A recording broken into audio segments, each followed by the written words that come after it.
नजर आते हैं दिलचस्प और अजीब खबरों पर।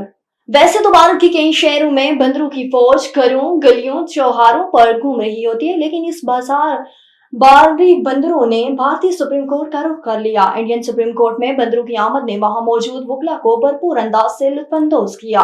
भारतीय मीडिया रिपोर्ट के मुताबिक हाल ही में सुप्रीम कोर्ट ऑफ इंडिया की राहदारी में कुछ बंदर घुस गए और उन्होंने राहदारी पर रखे हालों से वकला के लंच बॉक्स के बैग चुराने की कोशिश की। और मिस्र में 50 साल शख्स ने अपनी बेटी के साथ इंटर का इम्तिहान पास करने के बाद यूनिवर्सिटी में दाखिला ले लिया। मीडिया रिपोर्ट के मुताबिक मिस्री शहरी उब्दा हसन का कहना है कि इसे तालीम हासिल करने का बड़ा शौक है, ताहम हालात की वजह से मैट्रिक के बाद अपनी तालीम का सिलसिला जारी न रख सका। अपने शौक की तकमील के लिए बेटी को आला तालीम से आरास्ता करने के लिए भरपूर कोशिश है। अब्दा हुसैन ने बताया है कि जब बेटी ने मैट्रिक किया तो मैंने सोचा कि बेटी के साथ कॉलेज में दाखिला ले लूं। इस तरह दोनों ने एक ही कॉलेज में दाखिला ले लिया।